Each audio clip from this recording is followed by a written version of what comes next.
Welcome to Standard Chartered Money Insights, a podcast series by Standard Chartered Bank that brings you market views and insights on the go. Hello, and thank you for joining me today to talk about recent financial market developments and what it means for you as an investor. Both equities and bonds fell slightly this week, with losses accelerating on Thursday after the European Central Bank's pivot to a more hawkish stance in the face of persistently high inflation. The dollar strengthened slightly, with the yen in particular selling off to new lows. The one bright spot is the outperformance of Asian equities led by China, as there appears to be an increased desire to balance its zero COVID stance with the government's economic objectives. With me today to talk about recent developments and what it means for you as an investor is Daniel Lam, who runs our equities division within the CIO office. We will discuss the recent outperformance of Asian markets and is this likely to extend, the outlook for the yen after its dramatic slump, what is the outlook for oil prices after the break higher this week, and also the outlook for developed market high yield bonds, which have been underperforming in recent times. So hi, Daniel, and thanks for joining me. Let's start with Chinese equities. Obviously, you sit in Hong Kong, and we seem to be seeing a shift in sentiment to some degree. So Chinese equities have certainly been the star performer over the past couple of weeks.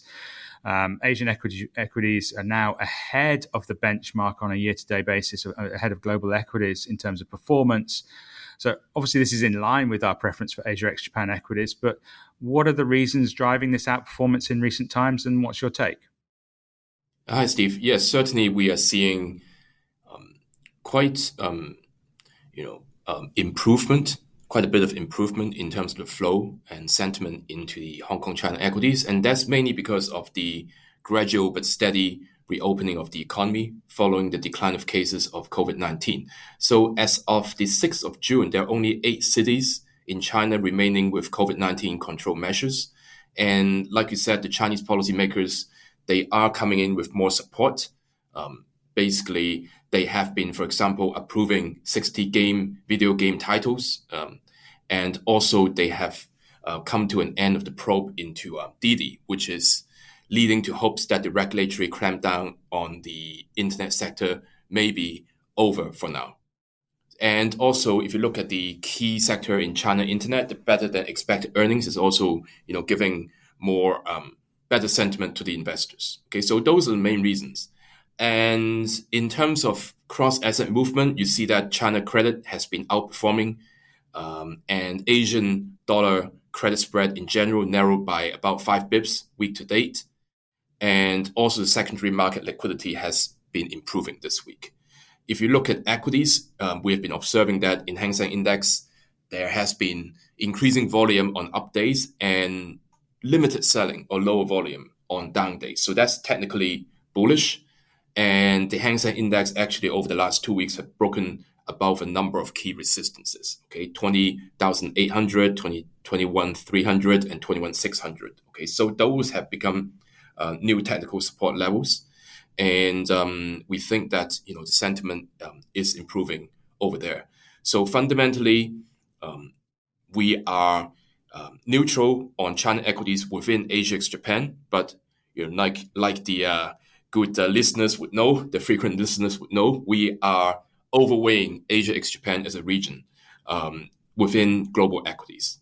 Okay, so basically, if you look at the valuation, Asia ex-Japan is trading at about 20% discount to global equities, and MSCI China 30% discount to global equities. So we continue to like Asian ex-Japan as a region for equities.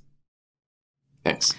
Okay, thanks. So let's move on to the currency front in Asia, which actually has been almost as exciting, right? So I guess the key talking point is the Japanese yen.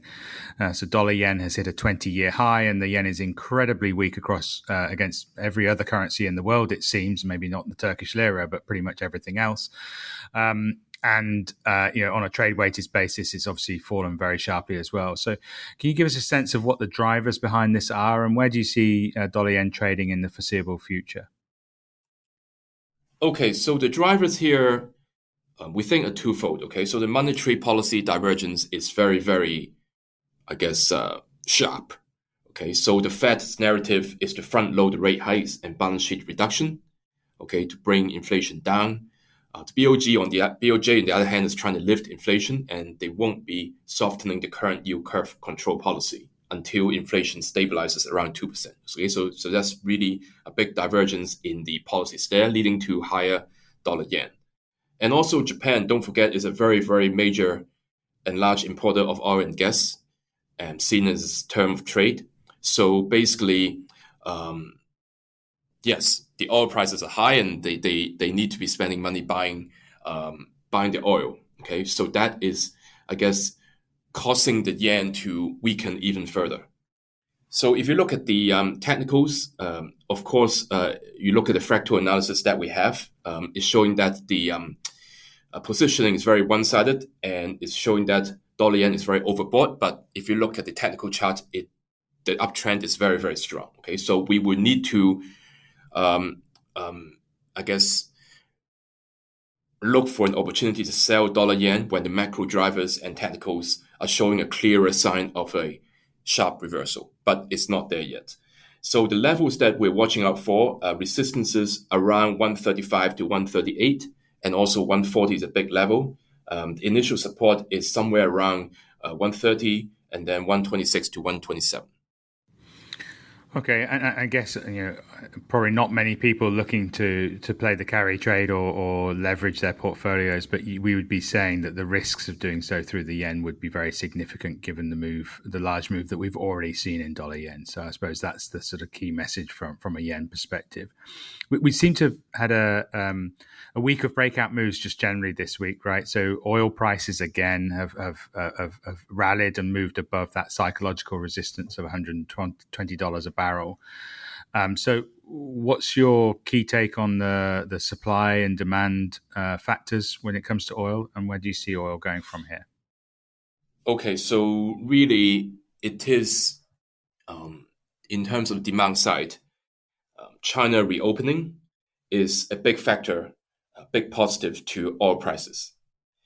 And the OPEC promise of raising production of 648,000 barrel per day in July and August, they don't seem to be enough to soothe the fears of the lack of supply. So those are really the key factors.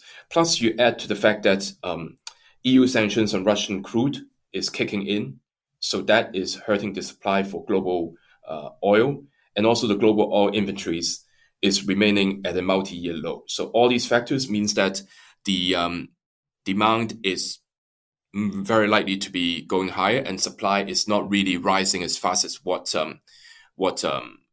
investors would be thinking. So the risk is to the upside to oil still. And on technicals, the key resistance is the March high at about 131, and the support is around 102. Thanks. Okay, so maybe let's move quickly onto bonds. We don't have a lot of time left, but one of our calls has been for developed market high yield to outperform. It's been underperforming in recent times. So what's your perspective here? Okay, so mainly is the concern of a potential economic recession, which would be hurting high yield companies more than the IG companies. And, basically, on the other hand, if you look at the recent earnings for US companies, it is actually quite robust. And if you look at the balance sheet of the companies, it's generally in a healthy shape. So the issuers have buffers if there were to be a less favorable operating environment. Plus the fact that COVID lockdown and the global supply chain is likely to ease later this year. So we think that yes, DM high yield has been underperforming, but we believe that there is room for that to catch up. Okay, I guess thanks, Daniel. And I guess the key event for the next week will be the Fed. So a 50 basis point rate hike is widely expected, but markets will focus on whether it signals comfort that inflation expectations may be peaking. Obviously, higher oil prices gets in the way of that, maybe happening earlier rather than later. So we'll be watching that very closely. That is all we have time for today. Thanks, Daniel, for sharing your insights. And thank you all for joining us today. If you want to read more about our market views or strategies for adapting to volatile market conditions, please feel free to go to Standard Chartered's Wealth Insights LinkedIn page. Manpreet will be back on Monday with his Cut to the Chase podcast, which I always find to be the perfect start to my day. In the meantime, wishing you a fantastic weekend, and I will talk to you again soon. Thanks. Thank you for listening to Standard Chartered Money Insights, a podcast series by Standard Chartered Bank. For more details on the latest market insights, subscribe to Standard Chartered Money Insights.